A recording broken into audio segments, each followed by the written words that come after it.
Man, I mean, like when I got into nootropics, my entire life changed. Like my productivity doubled. I was able to induce focus on cue, motivation on cue. I just felt amazing. Aniracetam, oxiracetam, 9-methyl-B-carboline. Like the choices are endless, and what you can do if you're stacking effectively, it's incredible.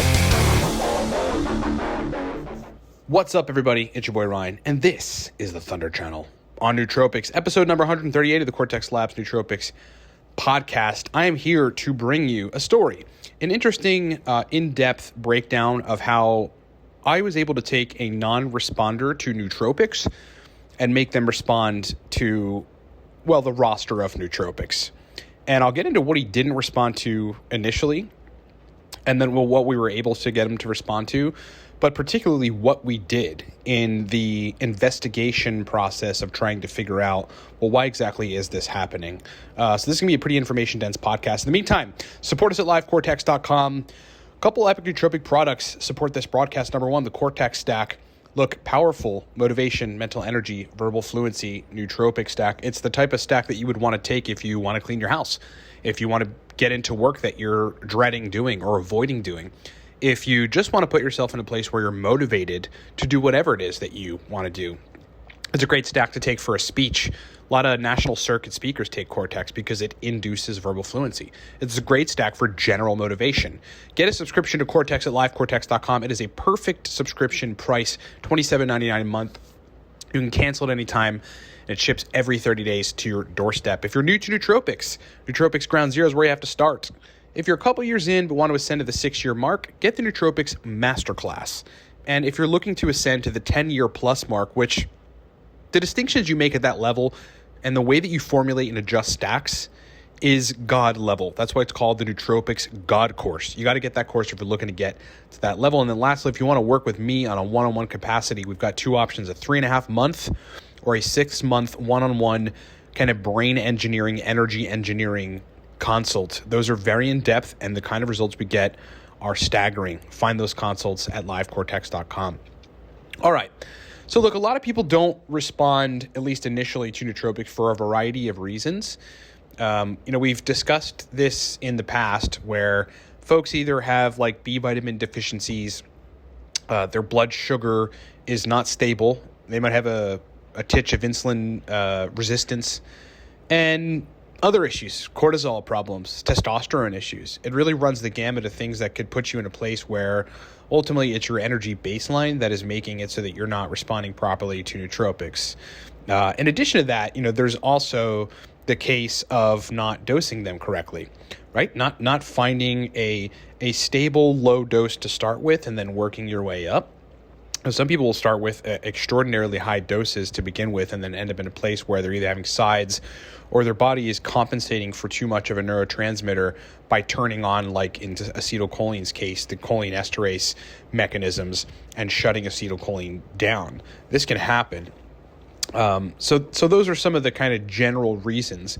But in this particular case, this was a middle-aged male, a guy in his mid-40s, who did not respond to modafinil, uridine, CDP-choline, Alcar, most of the racetams, Noopept, and some more, but even 9-MEBC. I mean, these are some of the most, at least, noticeably powerful nootropics that are out there. And if you're not responding to them, there's definitely something weird. So this guy comes to me and goes, yeah, I'm a businessman and my energy is kind of crap. And so I figured I would, start taking nootropics to see if I could alleviate that. And, he gave me the roster of stuff that he tried, and none of it helped. So our job was to figure out first, like I knew it wasn't about formulating great stacks first. I had to really peer into and investigate what was going on with this person's physiology. And the reason this is useful, I want everyone to kind of take this as a significant point in that if you're not responding properly to nootropics, like, sort of the rest of us do or what you hear people do, you've got to investigate what's going on in your physiology first and not look at the nootropics themselves as, perhaps I got a bad batch of Alcar or something from wherever. I've been hearing a lot of people talk about Nootropic Source and some other companies too about purity, and it's like you really can't judge purity of a compound from a company unless you've gone through all these other investigatory pathways first to figure out if it's actually just your body.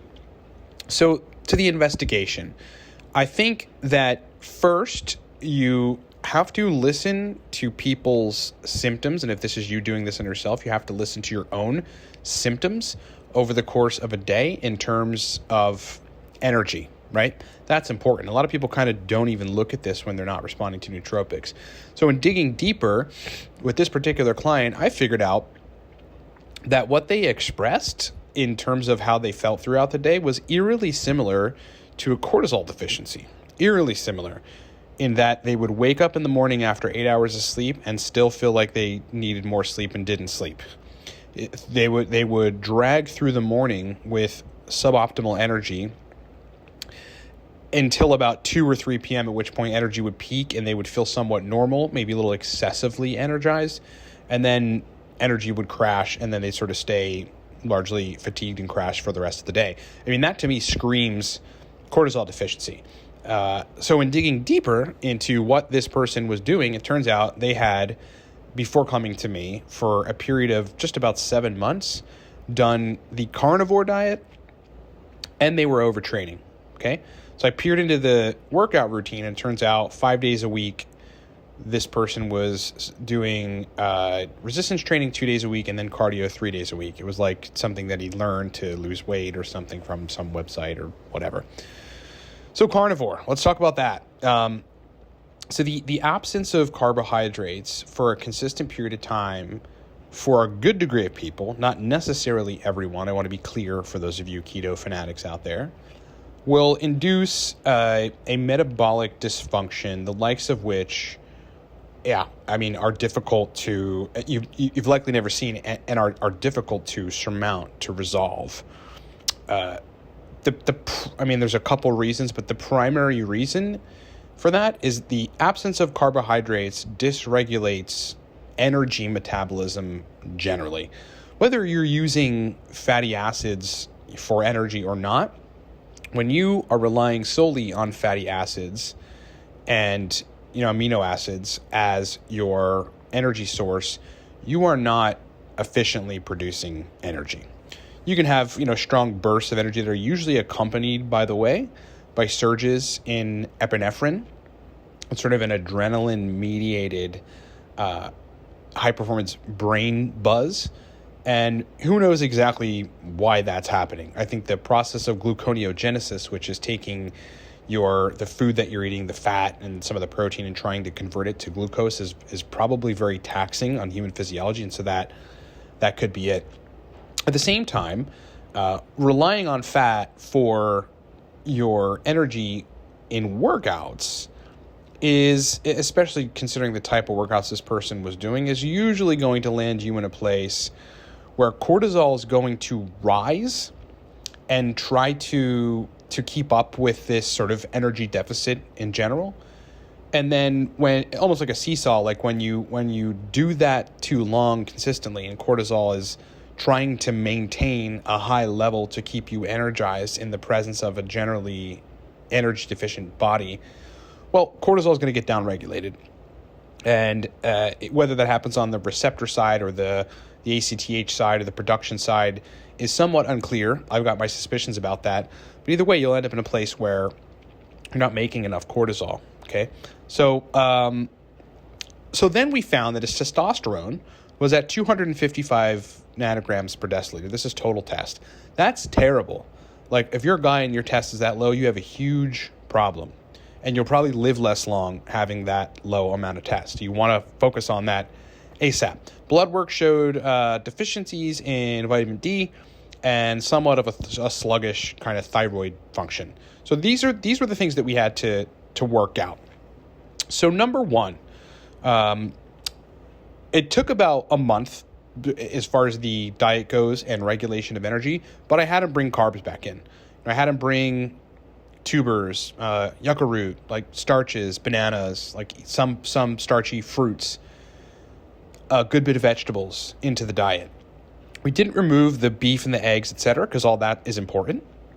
But I needed to try to balance out this glucose and energy metabolism issue to try to train the brain to move more toward focusing on glucose for energy rather than fat, because it will actually stay in that fat adapted state if you don't bring glucose back in. And ultimately, for a good bit of people, that's not great. So energy somewhat regulated after a month. The other important part was stable glycemic index foods. So foods in the lower range of the glycemic index. It was advised to client not to eat anything particularly sugary. Not that sugar is the devil, but in this case, I don't want blood sugar spiking significantly. I kind of want it to be stable. On the testosterone side, I had client executing a regimen of a teaspoon and a half of Sustanche a day. I had him taking a set of supplements, including zinc, vitamin B, vitamin C, vitamin E, magnesium, every day to aid in the entire B complex, to aid in the synthesis of testosterone. We did a 2-week run of Phaedogia agrestis, which is a little bit of a sketchy compound, but it is a super testosterone booster that you should be absolutely careful with in using, because there's anecdotals of folks having I wouldn't call it liver issues, but liver and kidney pain from high doses of it. There's also a rat study, which I know is not extrapolable necessarily to humans, that discusses a degree of toxicity that can happen in those organs as a result of taking too much of this stuff. But we needed to just get the numbers up. That chemical is basically mimicking luteinizing hormone, which is the direct signaling, one of the direct signaling starter points for the production of testosterone in the testicles. So vitamin D was deficient in the blood work, so I had him take 10K IU vitamin D every day. Now, at the point where we were actually ready to start bringing in nootropics, this had taken almost 2 months. So at 2 months, we had his vitamin D level up because it was at 31 nanograms per deciliter. That's deficient. It's right in the line, and doc would be like, oh, you're close, or doc would probably just write that off, which is stupid. So we got him up to 45 nanograms per deciliter and continuing to grow, which is what we needed to do, so he kept taking it. On the thyroid side, I had him taking selenium and iodine and a small bit of tyrosine. I did not want to disturb catecholamine function all that much, considering he was on Carnivore for a significant period of time. And then again, all those things that we did on the diet side. So at 2 months, there was a significant, and then one more thing. On the adrenal hormone side, on the cortisol deficiency side, I had him taking, was it Now brand? No, I don't think it was Now brand. It was, I forget the brand. A very popular brand, licorice root, because licorice root will ultimately help you build more cortisol in a sustainably natural way, so long as you're dosing it correctly. So after 2 months, he actually felt somewhat normal. He'd wake up feeling pretty good. He woke up and after 8 hours of sleep, instead of feeling like he didn't get sleep, he actually felt like, wow, I rested. I feel rested. His workouts, I had them dial those down, but they were better. And when he came to me, he was complaining about his workouts kind of tanking him and making him feel worse. It's like, side note, guy, look at what you're doing and what feels worse, and stop being dogmatic about what you may have read. Don't continue doing it. And we were at a place where he's functioning really awesome. So we're bringing the nootropics back in. Okay. So the first sets of nootropics that we brought in just to see if I could affect acetylcholine release and get some basic memory and focus was racetams. So I had him bringing aniracetam, oxiracetam, phenylpiracetam, and we even brought some Nupep. The choline source was CDP choline, and we just stuck with kind of an intermittent usage of those to identify if he was responding well to them, and then try to nail down some good combinations of those, and then we built on top of that, or at least that was the goal. I got him to respond to all of those racetams to the point where he's like, dude, I just want to take phenylpiracetam every day. I'm like, we can't do that, because there's this whole cycling thing, and as far as neurochemistry goes, you got to kind of switch it. But, the guy had gotten to the point with just racetams and Nupep and the choline source where he's like, wow, this whole world of nootropics that I thought was either a scam or I just thought I was getting bad sources I had no idea I was responding to is amazing, because now I can function incredibly on top of this new baseline. But he finally admitted had to do with the baseline first, right? It had to do with fixing all these issues that were putting him in an energy deficit state, in a place where like trying to band-aid it with nootropics was getting nothing and even diminishing returns. And there's like mechanisms for that, right? Trying to tax a downed system is not a good idea. Eventually, we brought in the modafinil, the uridine, Alcar, and then, of course, 9-MEBC, focusing on the dopamine side, bromantane, the compounds that we usually talk about. And we built stacks around those two, where a client had a really, really great time. At this stage, we're many months in, almost finished with this consult. We've got 25 stacks that are registering really, really well. Now, client is also continuing to take vitamin D, continuing on the selenium iodine regimen, continuing to be on the stable glycemic index food intake, continuing to eat carbohydrates, of course, continuing meat and eggs, etc., and continuing not to overtrain, and continuing to take the licorice root, right? So all those supplements are still in the mix, along with zinc, the vitamin E, vitamin C, the B complex, etc. Like all these things are contributing to this better energy baseline. And then also on the neurochemistry side, chemicals like magnesium and calcium are actually really important for specifically acetylcholine transmission in the brain. So after all, so the moral of the story, right? It's like, I think there's a lot of different lessons you can pull from this. Number one, if you're not responding to nootropics, you have to look at a couple things. Sure, you should be looking at your doses, but I would say the first thing to do is look at your physiology. What is happening with your physiology? Please go investigate, get some blood work, look at your energy baseline, look at your diet, look at how you generally feel. Look at your testosterone if you're a guy. Look at your vitamin deficiencies. Look at your blood sugar, how it's been over the course of the last 3 months, right? You can get a test for that. Look at what your fasting glucose is. Maybe even get a glucometer and start measuring it. Look at these things. Look at your sleep. Look at your general energy after workouts. I mean, that's a huge signal that things are not right. When you work out and you feel really crappy after you work out, it's a huge signal. Look at those things first. Investigate, right? In this case, he had me to like listening to the symptoms, especially on the adrenal hormone side, like the cortisol deficiency stuff, waking up feeling like exhausted, urinating a lot, and then throughout the day having these weird bursts of energy, largely otherwise characterized by crappy fatigue. It's like, that was like ding, ding, ding, ding, ding, adrenal hormone issue, cortisol issue. So he had me to listen to all of the symptoms. The important thing is, like, how would he have known, right? And people should know, like, look at what is going on otherwise. What are you taking nootropics for? And ultimately, if you can work through a systematic process of addressing these energy problems, your response to anything that's going to stimulate the nervous system and fire neurotransmitters, more than usual, or, agonized receptor sites, etc., is going to be substantially more powerful. And now we're at the point, it's like in these consults with folks, like, it's not just about nootropics necessarily. I mean, folks have energy issues. In order to respond to nootropics right, we've got to fix those energy issues. So I hope this has been helpful for those of you that maybe aren't responding particularly well to nootropics and you're wondering why.